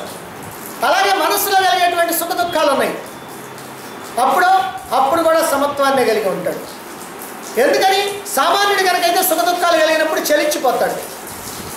కానీ ఇలాంటి వాడు అంటే మనస్సుని, ఇంద్రియాలని స్వాధీనంలో పెట్టుకొని ప్రశాంతంగా ఉన్నటువంటి వాడు వీటికి చలించడు. ఎందుకని చలించడు? ఎందుకనంటే ఈ సుఖ దుఃఖాలన్నీ కూడా మామూలుగానే వస్తూ పోతూ ఉండేటువంటివి, తాత్కాలికమైనటువంటివి. ఇప్పుడు మనకు సుఖం వచ్చిందనుకోండి, శాశ్వతంగా ఉండదు, తర్వాత దుఃఖం వస్తుంది. దుఃఖం వచ్చిందనుకోండి, శాశ్వతంగా ఉండదు, తర్వాత సుఖం వస్తుంది. కాబట్టి ఈ సుఖ దుఃఖాలన్నీ కూడా ఒకదాని తర్వాత ఒకటి వచ్చాయి. అలాగనే మనకి దుఃఖం వచ్చిందనుకోండి, దుఃఖం ఎందుకు వచ్చింది? పూర్వజన్మలో మనం చేసినటువంటి పాపం కారణంగా. మరి సుఖం ఎందుకు వచ్చింది? పూర్వంలో మనం చేసినటువంటి మంచి కారణంగా. కాబట్టి సుఖం వచ్చిందనంటే పూర్వంలో మనం చేసినటువంటి సత్కర్మ కాస్త ఖర్చు అయిపోయింది. మరి ఇప్పుడు దుఃఖం వచ్చిందనుకోండి, మరి ఇప్పుడేం ఖర్చు అవుతుంది? పూర్వంలో చేసినటువంటి పాపం ఖర్చు అవుతుంది. పాపం ఖర్చు అయితే సంతోషించాలన్నా ఏడవాలన్నా మనం. కాబట్టి దుఃఖం వచ్చి ఏడ్చేటప్పుడు కూడా మనం నవ్వాల్సిన మాట ఒకటి ఉంది. ఏమిటయ్యేదనంటే ఇప్పుడు నాకు దుఃఖం వచ్చింది పూర్వంలో చేసినటువంటి పాపం వల్ల, కాబట్టి ఆ పాపం కాస్త ఖర్చు అయిపోతుంది. ఈ ప్రకారంగా మనస్సుని ఆ సమస్థితిలో ఉంచుకుంటాడు. ఏడవటంగా పెట్టుకునేవాడు సామాన్యుడు. కానీ వెనక్కి తిరిగి ఆలోచించి మనకి సుఖం ఎందుకు వచ్చింది, దుఃఖం ఎందుకు వచ్చింది అని ఒకసారి కనుక ఆలోచించినట్లయితే అదిగో అప్పుడు దుఃఖంలో కూడా సుఖాన్ని పొందుతాడు. అలాగనే సుఖం కనుక వచ్చిందనుకోండి మత్తెక్కిపోతాం, భగవంతుడిని మర్చిపోతాం. దుఃఖం కనుక వచ్చిందనుకోండి ఎవరు గుర్తు చేయకుండానే భగవంతుడు గుర్తు వస్తాడు. సంకటం వస్తే వెంకటరమణ అన్నారు. కష్టం కనుక వచ్చిందనుకోండి ఖచ్చితంగా భగవంతుడు గుర్తుంటాడు. కాబట్టి భగవంతుడిని గుర్తుపెట్టేటువంటిది, గుర్తుంచుకునేటువంటిది. కాబట్టి భగవంతుడిని మనకు గుర్తు చేసేటువంటిది ఈ దుఃఖం అని. దుఃఖాన్ని కూడా అట్లా గొప్పగా చూసామనుకోండి, ఆ దుఃఖం యొక్క బాధ తగ్గిపోతుంది. ఈ విధంగా మనలో సమత్వం అనేటువంటిది కలగటానికి వీలవుతుంది సుఖదుఖాలు. అలాగనే మానవమానాలు, మరి మానవ అవమానం, ఈ రెండు కూడా బుద్ధికి సంబంధించినటువంటివి. వీటికి కూడా ఏమాత్రం చెలించడు, ప్రశాంతంగా ఉన్నటువంటి వాడు. ఈ రకంగా శీతోష్ణాల వల్ల శరీరానికి ఇబ్బంది కలిగిన, సుఖ దుఃఖాల వల్ల మనసుకి ఉద్రేకాలు కలిగిన, అలాగనే మానవమానాల వల్ల బుద్ధిలో తుఫానులు రేగిన జితాత్ముడైనటువంటి వాడు, అంటే మనస్సును స్వాధీనంలో పెట్టుకున్నటువంటి వాడు, ప్రశాంతమైనటువంటి చిత్తంతో ఉన్నటువంటి వాడు ఆత్మయందే మనస్సు నిలుపుతాడు. నాకు ముఖ్యమైనటువంటిది ఏమిటంటే అదిగో ఆత్మని అందుకోవటం, ఆత్మలో స్థిరపడతాం. ఇవన్నీ కాదు, ఇవన్నీ వస్తూ ఉంటాయి పోతూ ఉంటాయి అనేటువంటి భావన కలిగి అతని స్థిరత్వంతో అలా ఉంటాడు, దేనికి చలించకుండా ఉంటాడు. అందుకే అతనికి ఏమవుతుందంట? పరమాత్మ సమాహిత అన్న. అతనికి పరమాత్మ సన్నిహితంగా ఉంటాడు. అసలు పరమాత్మ సన్నిహితంగా ఉండటం ఏమిటి? మనస్సు అంటే ఏమిటో మనం తెలుసుకుంటే పరమాత్మ సన్నిహితం ఏమిటో తెలుసు. మనస్సు అంటే ఆత్మలో లేచినటువంటి అల. సముద్రంలో నుంచి ఒక అల లేచింది అనుకోండి, ఈ అల సముద్రం కంటే వేరే సముద్రమేనా? సముద్రమే. సముద్రం కంటే ఎక్కడి నుంచో బయట నుంచి వచ్చిందా? రాలేదు కదా. ఆ సముద్రంలో ఉన్నటువంటి నీరే అట్లా కదిలేటప్పటికి అల వచ్చేసింది. అదే రకంగా ఆత్మ నుంచి లేచినటువంటి అలే ఈ మనస్సు. అంటే మనస్సు నిజంగా ఆత్మే, కానీ మనం ఏమంటున్నామంటే మనస్సు అని అంటున్నాం. అంటున్నాం. ఎందుకంటున్నాం అంటే ఈ ఆత్మకి మనస్సుకు తేడా ఉంది. ఎప్పుడైతే ఈ ఆత్మ ప్రపంచం వైపు పోయిందో దాన్ని మనస్సు అన్నారు. ఎప్పుడైతే మనస్సు ప్రపంచం వైపు నుంచి వెనక్కి వచ్చి ఆత్మలో కలిసిందో అప్పుడు దాన్ని ఆత్మ అన్నారు. అంటే స్వచ్ఛంగా నిర్మలంగా ఆలోచనారహితంగా ఉంటే దాన్ని ఆత్మ అంటారు. నిరంతరము ఆలోచనలు సంకల్పాలు చేస్తూ మురికి అంతా తగిలించుకొని ఈ ప్రాపంచికమైనటువంటి విషయాల్లో మునిగిపోతే దాన్నేమో మనస్సు అని అన్నారు. కాబట్టి మనస్సులో ఉన్నటువంటి ఆలోచనలు, రాగద్వేషాలు, అసూయ మొదలైనటువంటి అన్నీ కూడా ఎప్పుడైతే వాటిని వదిలించేసామో ఆ మనస్సు నిర్మలమవుతుంది. నిర్మలమైనటువంటి మనస్సులో పరమాత్మ యొక్క ప్రకాశం చక్కగా ఉంటుంది. అది పరమాత్మ సన్నిహిత. అంటే మనం మహానందిలో స్నానం చేయడానికి అక్కడ దిగామంటే ఆ నీళ్ళన్నీ కూడా ఎంత నిర్మలంగా ఉంటాయని అంటే రూపాయి బిళ్ళ కనుక ఆ అడుగున కనుక వేస్తే అది బాగా చక్కగా కనపడుతుంది. ఎందుకు కనపడుతుంది? అది ఆ నీళ్ళన్నీ కూడా నిర్మలంగా ఉన్నాయి కాబట్టి, అంటే మలినాలు లేకుండా ఉన్నాయి కాబట్టి. అదే మన బజార్లో ఉన్నటువంటి మురుగు కాలువలో ఏంటి రూపాయి బిళ్ళ ఏమైనా కనపడుద్దా? ఏమీ కనపడదు. అంటే అర్థం ఏమిటి? రూపాయి బిళ్ళలో ఏమైనా దోషం ఉందా? అక్కడ వేసిందే ఇక్కడ కూడా వేసాం. కానీ దోషం ఎక్కడుందనంటే ఆ నీటిలో ఉంది. ఆ నీరు కనుక నిర్మలంగా ఉంటేనేమో ఆ రూపాయి కనపడ్డది, ఆ నీరు కనుక మురికిగా ఉంటేనేమో కనపడదు. అదేవిధంగా ఈ పరమాత్మ ఇదిగో మురికి మనస్సుతో కనుక ఉంటేనేమో ఆయన కనిపించడు. అలా కాకుండా ఈ మనస్సు కనుక ఎప్పుడైతే నిర్మలమైపోయిందో ఆ నీటిలాగా అప్పుడు ఆ వెనకున్నటువంటి పరమాత్మ చక్కగా కనిపిస్తూ ఉంటాడు. అది పరమాత్మ సమాహిత అనండి. అంటే ప్రపంచం మీద కనుక పరుగులు తీస్తూ ఉంటే అది మనస్సు. అలా కాకుండా పరమాత్మ వైపు కనుక తిరిగితే అది పరమాత్మాకారంగా మారిపోద్ది. అంతేకాకుండా ఇక్కడ మరొక అర్థం కూడా ఉంది. పరం ఆత్మ సమాహిత అని కనుక మనం విడబడితే పరం ఆత్మ సమాహిత. పరం అంటే ఎక్కువగా, ఆత్మ సమాహిత ఎక్కువగా ఆత్మ ప్రకాశిస్తుంది అని. ఎలా చెప్పినా అర్థం అంటే కానీ ఎక్కువగా ఆత్మ ప్రకాశిస్తుంది అంటే ఎప్పుడైతే మనస్సు కాస్త నిర్మలమైందో పరమాత్మ యొక్క ప్రకాశం బాగా విపరీతంగా ఉంటుందన్నమాట. అంటే కోటి సూర్య ప్రభా కాంతులతో అలా విరాజిల్లుతూ ఉంటుంది. ఆ విధంగా ఈ ఆత్మ యొక్క ప్రకాశం చాలా బాగా ఉంటుంది అని కూడా చెప్పుకోవచ్చు. పరమాత్మ యొక్క దివ్య శక్తి అతడిలో బాగా వ్యక్తమవుతూ ఉంటుంది. కనుకనే మనం ఒక వ్యక్తిని కనుక చూస్తే వాడిని తిడతాం, వాడిని అసహించుకుంటాం. ఒక వ్యక్తిని చూస్తే తటస్థంగా ఉంటాం, మనకేం పట్టదు. మరొక వ్యక్తిని చూస్తే నమస్కారం చేస్తాం. కారణం ఏమిటి? కారణం ఏమిటనంటే అది కనుక మనం ఏ రకమైనటువంటి స్వార్థ చింతన లేకుండా కనుక చేస్తే ఆ వ్యక్తిలో గొప్పతనం. నీ స్వార్థ చింతన ఉందనుకోండి, వాడికి దండం పెడితే కానీ మనం పని చేయడానికి అనుకొని పోయారనుకోండి, అప్పుడు మాత్రం అది మీరు చేసింది మీ ఆలోచన కరెక్ట్ కాదు, అది అతని యొక్క స్థితి కూడా కరెక్ట్ కాదు. కాబట్టి ఎవరిలో అయితే పరమాత్మ యొక్క ప్రకాశం ఉందో అటువంటి వాడు 10 మంది చేత పూజింపబడతాడు. 10 మంది చేత పూజింపబడటమే కాదు, అతడిలో ఒక రకమైనటువంటి దివ్యమైనటువంటి శక్తి అలా పైకి వస్తూ ఉంటుంది. ఆ దివ్యమైనటువంటి శక్తి అలా ప్రసరిస్తూ ఉంటుంది. ఎవరైతే అతన్ని ఆశ్రయిస్తారో, ఎవరైతే అతన్ని సమీపిస్తారో వాళ్ళకి ఆ ప్రశాంతత లభిస్తుంది తాత్కాలికంగానైనా. అది పరమాత్మ సమాహిత అనంటే. మరి ఈ ప్రకారంగా యోగారూఢుడు అయినటువంటి వాడు అంటే యోగంలో నిలిచి మనస్సుని ప్రశాంతం చేసుకొని పరమాత్మ మీద ఆ మనస్సుని నిలిపి ఆ పరమాత్మాకారంగా ఎవరైతే మారుతున్నారో అదిగో అటువంటి వాడు పరమాత్మకి సన్నిహితం అవుతాడు. ఇంతవరకు చెప్పి ఇప్పుడు యోగారూఢుడైనటువంటి యోగి యొక్క లక్షణాలు ఏమిటో, అతని యొక్క దృష్టి ఎలా ఉంటుందో, లక్షణాలు అతని యొక్క దృష్టి ఎలా ఉంటుందో, లేదా ఎలాంటి దృష్టి ఉంటే అతను యోగారూఢుడు, ఆ విషయాన్ని ఇక్కడ తర్వాత శ్లోకంలో చెప్తున్నారు. 8వ శ్లోకం చూడండి.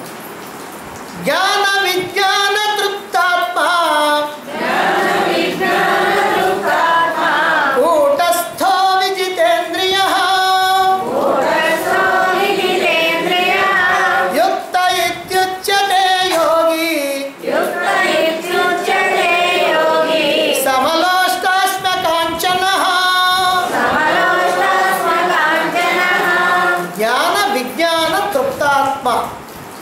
యోగారూఢుడి యొక్క లక్షణం చెప్తున్నారు. ఇప్పుడు ఈ లక్షణం ఉంటేనే అతన్ని యోగారూఢుడు అన్నారు.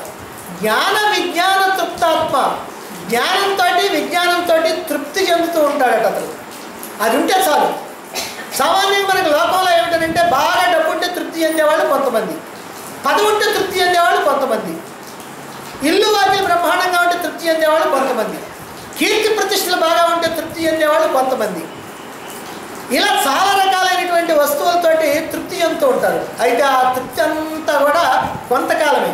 ఆ వస్తువుల్లో మార్పు వచ్చినా, వాటిని చూసినప్పుడు నీ మనసులో ఉండేటువంటి భావంలో మార్పు వచ్చినా ఆ తృప్తి కాస్త మారిపోద్ది, అసంతృప్తిగా కూడా ఉంది.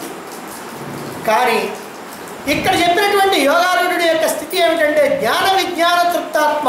ఈ జ్ఞానాన్ని అంటే పరోక్ష జ్ఞానాన్ని, విజ్ఞానాన్ని అంటే అపరోక్ష జ్ఞానాన్ని, ఈ రెండు జ్ఞానాలతో తృప్తి చెందేటువంటి వాడు ఎవరో అదిగో అటువంటి వాడు ఈ యోగారూఢుడు. జ్ఞాన విజ్ఞానాలతో తృప్తి చెందేటువంటి వాడు కూటస్థ, కూటస్థుడైనటువంటి వాడు. కూటస్థుడంటే ఆత్మలో నిలిచినటువంటి వాడు. విజితేంద్రియ, ఇంద్రియాలని బాగా స్వాధీనం చేసుకున్నవాడు. ఇంద్రియాలని మామూలుగా స్వాధీనం చేసుకున్నవాడు కాదు, బాగా స్వాధీనం చేసుకున్నవాడు. ఎందుకంటే జితేంద్రియ అంటే ఇంద్రియాలను స్వాధీనం చేసుకున్నవాడు, విజితేంద్రియ అంటే బాగా స్వాధీనం చేసుకున్నవాడు. అంటే వదిలినా కూడా బాగుగాయి, అదిగో అక్కడే ఉంటాయి. అలా స్వాధీనం చేసుకున్నటువంటి వాడు అదిగో అటువంటి వాడు. మట్టి, రాయి, బంగారం, లోష్ట, అశ్మ, కాంచన. మట్టి, రాయి, బంగారం ఈ మూడింటిని కూడా సమంగా చూచేటువంటి వాడు సమలోష్టాస్మ కాంచన. అలా మూడింటిని సమంగా చూచేటువంటి వాడు ఏమంటారంటే యుక్త యోగి ఇచ్చతే. అటువంటి వాడిని యోగయుక్తుడు అని పిలుస్తారు. కాబట్టి ఎటువంటి వాడిని యోగయుక్తుడు అంటారు, ఎటువంటి వాడిని యోగారూఢుడు అంటారు. ఆ యోగారూఢుడు అనేటువంటి వాడి యొక్క లక్షణం ఏమిటి అని అంటే ఇక్కడ చెప్తున్నారు. ఒకటి జ్ఞాన విజ్ఞాన తృప్తాత్మ, రెండు కూటస్థ, మూడు విజితేంద్రియ. ఈ లక్షణం ఉన్నటువంటి వాడు లోకంలో వ్యవహరించినప్పుడు ఎలా వ్యవహరిస్తాడంటే సమలోష్టాస్మ కాంచన. మట్టి, రాయి, బంగారం అన్నింటినీ కూడా ఒక్కటిగా చూస్తాం. వాటికి విలువలో ఏ రకమైనటువంటి తేడా కనిపిస్తుంది. ఇక జ్ఞాన విజ్ఞాన తృప్తాత్మ ఈ మొట్టమొదటి లక్షణం ఉంది. ఏమిటి జ్ఞాన విజ్ఞాన తృప్తాత్మ? జ్ఞానం అంటే పరోక్ష జ్ఞానం, అంటే శాస్త్రం ద్వారా గురువుల ద్వారా తెలుసుకున్నటువంటి జ్ఞానం. జ్ఞానం ఇది పరోక్ష జ్ఞానం. ఇప్పుడు చెబుతుంటే విన్నారనుకోండి, మీరు శ్రవణం ద్వారా వింటున్నారు. ఈ వినేదంతా కూడా ఏమిటంటే ఇది పరోక్ష జ్ఞానం, మీ సొంతం కాదు ఇది. దీన్ని మళ్ళీ మీరు మననం చేసుకొని నిధిధ్యాసన చేస్తేనే సొంతం ఉంది. లేకపోతే ఇది ఊరికినే ఈ చెబుతాడు వింటారు, ఆ చెబుతూ వదిలేస్తారు. కాబట్టి శ్రవణం ద్వారా తెలుసుకునేటువంటి జ్ఞానం పరోక్ష జ్ఞానం. ఇక విజ్ఞానం అంటే ఏమిటంటే ఏ జ్ఞానాన్ని శాస్త్రాల ద్వారా గురువుల ద్వారా తెలుసుకున్నావో ఆ జ్ఞానాన్ని అనుభవపూర్వకంగా అంటే నిధిధ్యాసన ద్వారా అనుభవపూర్వకంగా ఎప్పుడైతే నువ్వు తెలుసుకున్నావో దాన్ని ప్రత్యక్ష జ్ఞానం అంటారు. కానీ వేదాంతంలో ప్రత్యక్ష జ్ఞానం అనకూడదని అపరోక్ష జ్ఞానం అంటారు. అది పరోక్ష, ఇది అపరోక్ష. అపరోక్ష అంటే ప్రత్యక్ష కదండి అంటే అవును, కానీ ఇది అపరోక్ష జ్ఞానం అని పిలుస్తుంటారు. కాబట్టి ఈ ప్రత్యక్ష జ్ఞానం అపరోక్ష జ్ఞానం, పరోక్ష జ్ఞానం అపరోక్ష జ్ఞానం అంటే గురువుల ద్వారా తెలుసుకునేటువంటి జ్ఞానం, తెలుసుకున్నటువంటి జ్ఞానాన్ని అనుభవానికి తెచ్చుకున్నటువంటి విజ్ఞానం. ఈ రెండింటిలో కూడా తృప్తి చెందుతూ ఉండేటువంటి వాడు ఎవరో అదిగో అటువంటి వాడు ఇక్కడ యోగారూఢుడు, యోగయుక్తుడు అని చెప్తూ ఉన్నారు. వంట ఎలా చేయాలో తెలుసుకోవటం జ్ఞానం. చేసినటువంటి వంటను తయారు చేసుకొని తిని ఆనందించడం ఉండే అది విజ్ఞానం. అదే ప్రకారంగా ఇక్కడ జ్ఞానాన్ని తెలుసుకోవటం అంటే శాస్త్రాన్ని తెలుసుకోవటం జ్ఞానం, తెలుసుకున్నటువంటి దాన్ని అనుభవపూర్వకంగా గ్రహించడం విజ్ఞానం. అందువల్ల జ్ఞానం ఎప్పుడు కూడా కేవలం తెలుసుకుంటే చాలదు, నాకు అంతవరకు చాలండి అని అంటే కుదరదు. తెలుసుకున్నటువంటి జ్ఞానాన్ని నీ అనుభవంలోకి తెచ్చుకోవడానికి ప్రయత్నం చేయాలి. ఆత్మతత్వాన్ని తెలుసుకోవడం కోసం ప్రయత్నం చేయాలి. అప్పుడే నీకు అనుభూతి, అప్పుడే నీకు తృప్తి కలుగుతుంది. ఇలా ఆత్మతత్వాన్ని తెలుసుకొని అనుభూతి పొందినటువంటి వాడే యోగయుక్తుడు అని ఈ శ్లోకంలో చెప్తున్నారు. అతడు ఎల్లప్పుడూ కూడా ఈ జ్ఞాన విజ్ఞానాలతో తృప్తి చెందుతూ ఉంటాడు. అతడి యొక్క ముఖం ఎప్పుడు ప్రసన్నంగా ఉంటుంది. అంటే జ్ఞానాన్ని తెలుసుకోవాలని తపన పడుతూ ఉంటాడు. అలాగే తెలుసుకున్నటువంటి జ్ఞానాన్ని మననం చేసుకుంటూ నిధిధ్యాసన చేసుకుంటూ దాన్ని అనుభవంలోకి తెచ్చుకొని మహదానంద పడిపోతూ ఉంటాడు. మనం ఏంటంటే ఏదో తప్పనిసరి అయ్యి ఏదో గత్యంతరం లేక చేసినట్టుగా చేయటం అట్లా కాదు. ఆనందంతో, ప్రీతితో, ఇష్టంతో మనం కనుక చేసినట్లయితే అదిగో అది ఆ యోగారూఢత్వ స్థితి వచ్చినట్టు అన్నమాట. కాబట్టి ఇతనికి ఉండేటువంటి తృప్తి ఏమిటంటే డబ్బున్నదని కాదు, భోగాలు లభిస్తున్నాయని కాదు. ధనము భోగాలు ఇవి ఎల్లప్పుడూ కూడా తృప్తినిచ్చేవి కాదు, ఎల్లప్పుడూ కూడా నీ దగ్గరే ఉండేవి కాదు. ఎల్లప్పుడూ ఉంటాయని గ్యారెంటీ లేదు. ఒకవేళ ఉన్నా నీకు గ్యారెంటీగా తృప్తినిస్తాయని నమ్మకం లేదు. ఏ డబ్బు అయితే నీ దగ్గర ఉందో ఆ డబ్బే నీ జేబులో కనుకుంటే ఒక్కొక్కప్పుడు భయం కలుగుతుంది. మరి సంతోషం కలగాలన్నా డబ్బు, మరి భయం ఎందుకు కలుగుతుందండి? ఎందుకనంటే ఒంటరిగా ప్రయాణం చేస్తున్నావు, ఎవడన్నా కొట్టేస్తాడేమో, ఇది మన ఊరు కాదు, మనం ఎక్కడికో పోతున్నాం అని లోపల లోపల లోపల లోపల భయంగా ఉంటుంది. అంటే ఏ డబ్బు నీకు ఆనందాన్ని ఇస్తుంది అనుకున్నావో ఆ డబ్బే దుఃఖాన్ని ఇచ్చింది. అసలు నిజంగానే ఒకడు ఎవడో డబ్బు లాక్కోవడానికి ప్రయత్నం చేశాడు. నువ్వు లాక్కోవడానికి వాళ్ళ కదా, నువ్వు లాగావు. వాడు ఆమె కత్తి ఒకటి తీసుకొని పొడి చేశాడు. ఇప్పుడు ఆ డబ్బే నీకు ఇంత చేసి. కనుక ఇవన్నీ కూడా తాత్కాలికమైనటువంటివే తప్ప నిజంగా సుఖాన్ని, శాంతిని, ఆనందాన్ని శాశ్వతంగా ఇచ్చేటువంటివి. కనుక అప్పుడప్పుడు అసంతృప్తిని కూడా మిగులుస్తూ ఉంటాయి. అయితే ఈ జ్ఞాన విజ్ఞానాలు ఏవైతే ఉన్నాయో అవి మాత్రం ఎల్లప్పుడూ కూడా నిజమైనటువంటి తృప్తిని ఇస్తూ ఉంటాయి. అదే అటువంటి వాడే, అలా తృప్తి చెందేటువంటి వాడే ఇక్కడ యోగయుక్తుడు అన్నారు. ఇక రెండవది అంటే కూటస్థుడు అన్నారు. ఏమిటి కూటస్థుడు అంటే? కూటం అని అంటే కంసల వారి దగ్గర దాగలి ఉంటుంది. అంటే ఒక పెద్ద కొయ్య, ఆ కొయ్య మీద ఒక ఇనప దిమ్మె ఉంటుంది. ఆ దిమ్మె ఎప్పుడు కదలదు, అది అట్లానే ఉంటుంది. దాని మీద ఏం చేస్తాడంటే ఆ తీగలుగానే ఉంటే వాటిని కొట్టి సాగదీసి వంచి రకరకాలైనటువంటి వాటిని తయారు చేస్తూ ఉంటాడు. ఎన్ని రకాలుగా తయారు చేసినా, ఎన్ని రకాలుగా వాటిని వంచినా, ఎన్ని రూపాలు ఇచ్చినా, ఏం చేసినా ఆ అడుగున్నటువంటి ఆ దాగల ఎనప దిమ్మె మాత్రం ఏమి మార్పు చెందకుండా అట్లాగే ఉంటుంది. పైన దాని మీద ఉన్నటువంటి వస్తువులన్నీ మారిపోతూ ఉంటాయి. పొడుగ్గా ఉన్నది సన్నగా వస్తుంది, సన్నగా ఉన్నది లావుగా వస్తుంది, లావుగా ఉన్నది రౌండ్ వచ్చింది, రౌండ్గా ఉన్నది సదరంగా వచ్చింది, ఎన్ని రకాలైనా మారుతూ ఉంటుంది. కానీ అది మాత్రం ఏ రకమైనటువంటి మార్పు లేకుండా ఉంటుందన్నమాట. అదేవిధంగా యోగయుక్తుడైనటువంటి వాడు ఎల్లప్పుడూ కూడా మనస్సుని ఆత్మలో నిలిపి ఆ ఆత్మగానే ఉండిపోతూ ఉంటాడు. ఏమి మార్పు లేకుండా అలాగే ఉంటాడు. అలా ఏమి మార్పు లేకుండా నిశ్చలంగా ఉన్నప్పటికీ కూడా అతని యొక్క దేహేంద్రియాలున్నే ఇవి మాత్రం ఎప్పటికప్పుడు మారిపోతూ ఉంటాయి. కన్ను ఏదో చూస్తుంది, చెవేదో వింటుంది, నాలుగేదో రుచి చూస్తుంది, ముక్కేదో వాసన చూస్తుంది. ఇవన్నీ కూడా వాటి వల్ల చేసుకుంటూ ఉంటాయి. కానీ ఇవన్నీ ఏం చేసుకుంటున్నప్పటికి కూడా అతని యొక్క మనస్సు ఎక్కడ ఉంటుందనంటే ఆత్మలోనే ఉంటుంది. మరి వీళ్ళు వచ్చి చెప్తారు కదా, ఈ కన్ను వచ్చి చెప్పుద్ది కదా నేను ఫలానా వస్తువు చూశాను అక్కడ అని, ఈ చెవు వచ్చి చెప్పుద్ది కదా అది అక్కడ నేను ఫలానా విషయం విన్నానని చెబితే ఆ మాట వినటానికి మనసుకి అక్కడ అవకాశం లేదు. ఎందుకని? ఈ మనస్సు ఎక్కడుంది? ఆత్మలో ఉంది. కాబట్టి వాటి మాట వినిపించుకోదు. అప్పుడు అవేమనుకుంటాయి, చీచి మన మాట వినిపించుకోవట్లేదు, పదం పద అని చెప్పి మళ్ళీ పోతాయి ప్రపంచంలో. అంటే ఈ ప్రాపంచికమైనటువంటి విషయాలు ఏవి కూడా మనస్సుని చేరవు. కానీ ఇంద్రియాలు మాత్రం ఎల్లప్పుడూ కూడా ఈ ప్రపంచంలో తిరుగుతూనే ఉంటాయి. ఎన్ని తిరిగినా ఈ మనస్సు దగ్గరికి రాలేవు. మనస్సు మాత్రం అలా కూటంలాగా, అదిగో ఇందా చెప్పామా దాగలి, అదిగో దానిలాగా అలా స్థిరంగా నిశ్చలంగా ఉంటుంది. దాని మీద ఎన్ని మార్పులైనా జరుగుతూ ఉంటాయి. అది మాత్రం ఏ మార్పు లేకుండా ఉంటుంది. అదిగో అలా ఎవరైతే ఉంటారో అంటే ఏ రకమైనటువంటి ఈ ఇంద్రియాల విషయాల్లో సంచరిస్తున్నప్పటికి కూడా తాను ఏ మార్పు లేకుండా కేవలం ప్రశాంతంగా ఆత్మలో ఆత్మగా అలా ఉండిపోతాడో అదిగో అటువంటి వాడే యోగయుక్తుడు. అతడు నిర్వికారంగా ఉంటాడు, నిర్మలంగా ఉంటాడు, నిశ్చలంగా ఉంటాడు, ఏ మార్పు చెందకుండా ఉంటాడు. అదిగో అటువంటి వాడిని ఇక్కడ కూటస్థుడు అని చెప్తాం. ఇక మూడోది విజితేంద్రియ అన్నారు. ఇంద్రియాలను జయించినటువంటి వాడిని జితేంద్రియుడు అని అంటారు. మరైతే ఇక్కడ చెప్పినటువంటి వాడు విజితేంద్రియుడు అని అంటే బాగా జయించినటువంటి వాడు అని. ఏ క్షణంలోనైనా సరే ఇంద్రియాలను జయించినప్పటికి కూడా ఏ క్షణంలోనైనా మళ్ళీ తిరిగి ప్రపంచంలోకి వెళ్ళొచ్చు. మరి అతను జితేంద్రియుడు, ఇంద్రియాలను జయించాడు. కానీ జయించిన తర్వాత వాటిని పట్టుకొని ఉండటం చేత కాలేదు, మళ్ళీ పోతా ఉన్నాయి.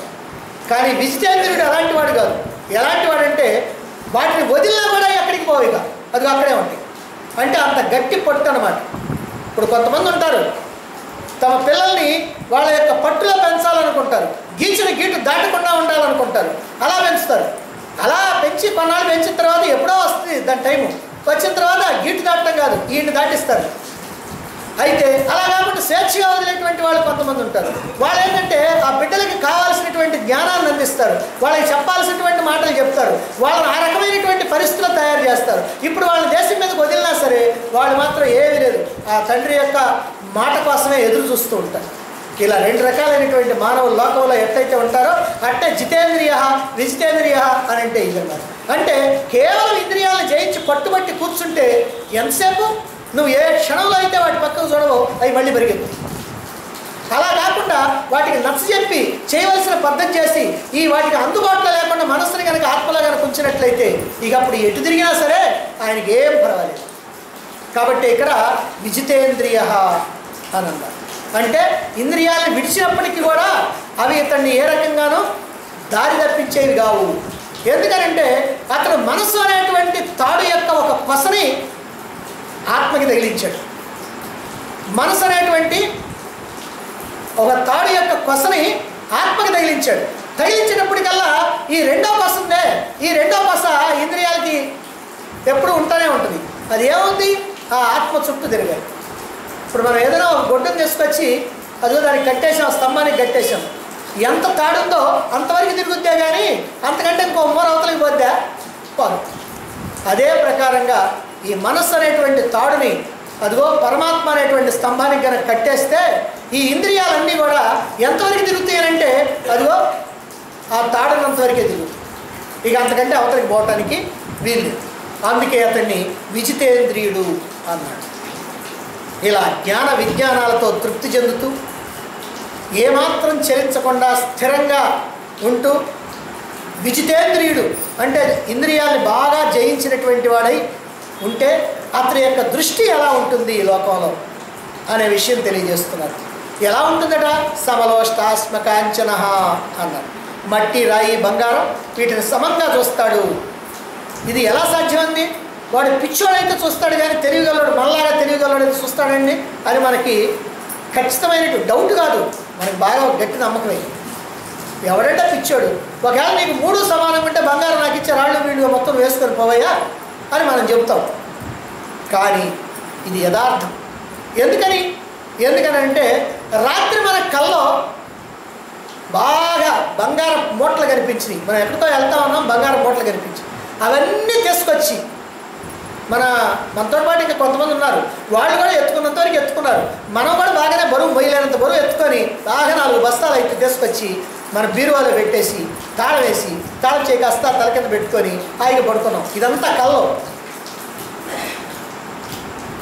సరే, దాంతోపాటుగా ఏమైందంటే పొరపాటునో గ్రహపాటునో కొన్ని రాళ్ళు, గులకరాళ్ళు, అవి ఇవి మట్టి అంతా కూడా వచ్చింది. వాటిని కూడా తీసుకొచ్చి పెట్టేశాం, ఎట్టయితే తర్వాత చూసుకున్నాం, దీంట్లో మళ్ళీ ఏమైనా దొరుకుతాయో అని.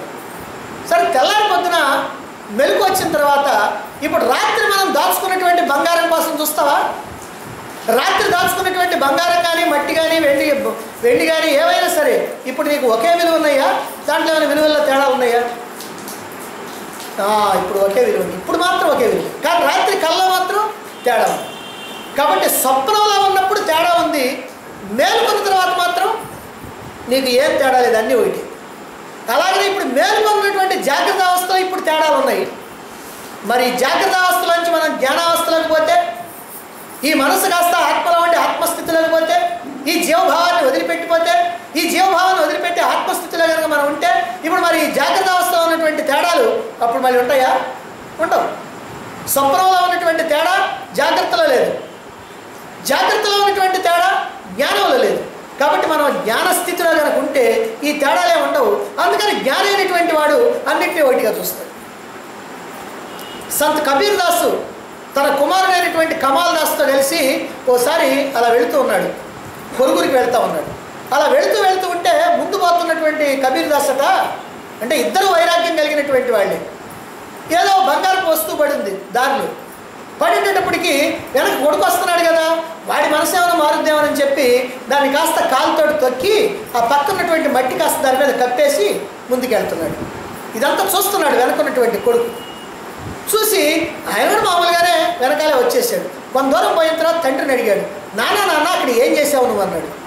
అంటే ఏమి లేదురా, ఆడ బంగారం వస్తువు కనపడితే దాని మీద ఏదైనా నీకు ఆశగా ఉంటుందేమో అనే ఉద్దేశంతో నేను ఇదిగో కాస్త దాన్ని కిందకి తొక్కేసి మట్టి కప్పేశాను అని అన్నాడు.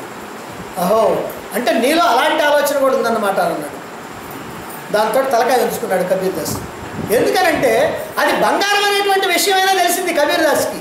ఇప్పుడు వాడేమంటే అది బంగారం అనేటువంటి విషయం కూడా వాడికి బంగారం అయితే ఉంది, మట్టి అయితే ఉంది, ఏదైతే ఉంది అని అనుకుంటున్నాడు. అంటే అంతటి ఆ స్థిరత్వం, అంతటి ఆ ఆత్మస్థితిలో, ఆ ఆనంద స్థితిలో వాళ్ళు ఉండి ఈ ప్రపంచంలో ఉన్నటువంటి వస్తువులన్నిటికీ కూడా ఏ రకమైనటువంటి వాల్యూ లేదు, ఏ రకమైనటువంటి విలువ లేదు అని తెలుసుకున్నటువంటి వాడు. అలా తెలుసుకున్నటువంటి వాడు దీనికోసం పరుగు తీస్తాడా? ఏం చేసుకుంటాడు? అతను ఒకటే క్వశ్చన్ వేసుకుంటాడు, ఈ మట్టి నాకేమైనా ముక్తికి ఉపయోగపడుద్దా? ఈ రాయి నా ముక్తికి ఉపయోగపడుద్దా? ఈ బంగారం నా ముక్తికి ఉపయోగపడుద్దా? అది వాడు ఆలోచించి. మనం ఏం చేస్తాం? మట్టి రాయికి నెత్తిరేసి కొట్టుకోనా, లేకపోతే పళ్ళోడు కొట్టుకోనా? బంగారం కనుకైతే ఆయన సొమ్ములు చేసుకొని మెడలో వేసుకోవచ్చు అని మనం అనుకుంటాం. కానీ వాడి దృష్టి ఏమిటనంటే ఇది కాదు. కనుక అతని దృష్టి ఏమిటనంటే అతనికి కావాల్సిందంటే పరమాత్మ స్థానం. కాబట్టి పరమాత్మ స్థానానికి వెళ్ళటానికి ఇవేమైనా పనికొస్తాయా? కాబట్టి ఇవేమి పనికిరావు. కాబట్టి వాటి మీద ఏ రకమైనటువంటి విలువ ఉండదు. అదిగో ఆ రకంగా మట్టి, రాయి, బంగారం అన్నింటినీ కూడా సమంగా చూసేటువంటి వాడు. ఎందుకంటే సామాన్యంగా ఈ మాట కనుక మనం వింటే అన్నీ ఏదో చెబుతారులేండి, ఎవడండి అట్టుండేది అని అంటారు. నిజమే, ఎవడండి అట్టుందని మనం ఉన్నాం కాబట్టి ఎవడు ఉండడమే అనుకుంటున్నాం. కాకపోతే ఏమిటంటే ఆ ఆత్మలో ఆనందించేటువంటి వాడు, ఆ యోగయుక్తుడైనటువంటి వాడు, ఆ ఆత్మస్థితిలో ఉన్నటువంటి వాడు, ఈ జీవభావాన్ని వదిలినటువంటి వాడు ఎవరైతే ఉన్నారో అటువంటి వాడు ఖచ్చితంగా అలా ఉంటాడు. దేనికోసం తప్పించడు, దేనికోసం పరుగులు తీయడు, ఏదో కావాలని ఆరాటపడ్డు, వస్తే ఆనందించడం, రాకపోతే దుఃఖించడం, ఇవన్నీ ఏముండవు. ఎందుకనంటే అతను ఎప్పుడు పరమాత్మలోనే ఆ ఆనందాన్ని అనుభవిస్తూ ఉంటాడు. స్వప్నంలో ఉన్నంతకాలం బంగారం విలువైంది, మట్టి, రాయి విలువ లేనటువంటి, అంటే తేడా ఉంది. మరి మేలుకోగానే నీ స్వప్నంలో కల్పించినటువంటి ఆ బంగారము, మట్టి, రాయి అన్నీ కూడా విలువ లేనివైపోయింది. అలాగే ఈ మెలకువలో జాగ్రత్తలో ఉన్నప్పుడు మట్టి, రాయి విలువ లేనివి, బంగారం విలువ ఉన్నాయి. మరి జాగ్రత్త అవస్థల నుంచి జ్ఞానావస్థలోకి మేలుకున్నప్పుడు అప్పుడు మట్టి, రాయి, బంగారం అన్నీ కూడా ఒకే విలువైనటువంటివి. అందుకే ఆత్మలో నిలిచినటువంటి యోగయుక్తుడు అన్నింటినీ కూడా సమంగా చూస్తాడు, ఒక్కటిగా చూస్తాడు అనేటువంటి విషయాన్ని మనం ఇక్కడ గ్రహించవచ్చు. ఇది యోగయుక్తుడి యొక్క దృష్టి. ఇలాంటి దృష్టి ఉంటే అతడు యోగయుక్తుడు అని మనం అర్థం చేసుకోవచ్చు. మరి యోగయుక్తుడు, యోగారూఢుడి యొక్క దృష్టి ఎలా ఉంటుందో చెప్పడానికి ఇక్కడ అన్నీ కూడా జడ వస్తువులనే చెప్పారు. ఏమిటో జడ వస్తువులు? మట్టి, రాయి, బంగారం అన్నీ జడ వస్తువులే. మరి అర్జునుడి యొక్క దృష్టిలో సందేహం ఉండొచ్చు. ఏమిటంటే, ఓ మహానుభావ, అన్ని జడ వస్తువుల్ని సమదృష్టిలో చూడాలని చెప్పావు. సరే, జడ వస్తువుల్ని చూస్తే చూడొచ్చేమో కానీ చైతన్యం కలిగినటువంటి వస్తువులను అయితేనో అప్పుడు కూడా అలా చూడగలుగుతావా అనేటువంటి ఒక సందేహం. అంటే తోటి మానవులు ఉన్నారు, లేదా జంతువులు, పశుపక్షాదులు ఉన్నాయి. మరి అన్నింటినీ కూడా ఇట్లా మనం ఒకే దృష్టితో చూడగలమా అనేటువంటి సందేహం అర్జునుడికి ఉంది. ఎందుకంటే మానవుల్లో మంచి వాళ్ళు ఉంటారు, చెడ్డవాళ్ళు ఉంటారు, మేలు చేసేటువంటి వాళ్ళు ఉంటారు, కీడు చేసేటువంటి వాళ్ళు ఉంటారు. మరి ఇప్పుడు పాపాత్ముల్ని, పుణ్యాత్ముల్ని, మంచి వాళ్ళని, చెడ్డవాళ్ళని, మేలు చేసేవాళ్ళని, కీడు చేసేవాళ్ళని అందరినీ సమానంగా చూస్తారా, చూడగలుగుతారా అనేటువంటి సందేహం అర్జునుడికి ఉంది. అందుకని ఆ అనుమానాన్ని తీర్చడం కోసమని భగవానుడు తర్వాత శ్లోకంలో ఈ చైతన్యవంతమైనటువంటి వస్తువుల్లో ఉన్నటువంటి తేడాల గురించి చెప్పబోతా ఉన్నాడు. అవేమిటో తర్వాత శ్లోకంలో మనం రేపు చెప్పుకుందాం.